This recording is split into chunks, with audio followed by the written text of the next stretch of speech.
আন্দোলনকে বিএনপির পক্ষ থেকে সংগ্রামী শুভেচ্ছা অভিনন্দন। ফ্যাসিস্ট সরকারের প্রধান বিভিন্ন সময় ফেসবুকের মাধ্যমে স্ট্যাটাস দিতেছে যে আজকে 10 তারিখে তারা বিভিন্ন সময় কর্মসূচি দিবে। আপনারা কিছুক্ষণ আগে আপনারা মনে হয় এখন কেউ দেখেছেন যে মূল অফিসে যিনি দুর্নীতি করে একটি স্ট্যাটাস দিয়েছে তাকে ধরা হয়েছে, মিথ্যা প্রচার করেছে, মিথ্যাভাবে কথা বলে বিভ্রান্তি ছড়াচ্ছে।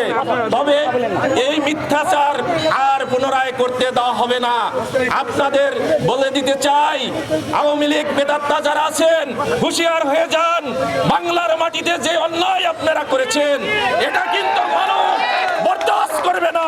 300 আসন একসাথে চলে গেছে, চেয়ার টেবিল ছেড়ে বাংলাদেশে পালিয়েছে, তারপরে তারা দুঃখ প্রকাশ করে না।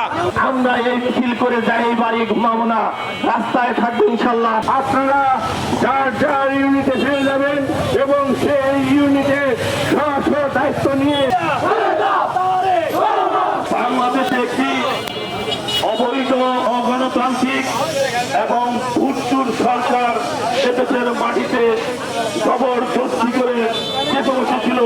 দীর্ঘ সময় আন্দোলন সংগ্রাম করেছে, আন্দোলন সংগ্রামে এই 17টি বছর টিকেছিল, টিকে আছে, আগামী দিনেও থাকবে। বাংলাদেশের মানুষকে দাবিয়ে রাখা যায় না, সেটা শেখ হাসিনা ভুলে গিয়েছিল।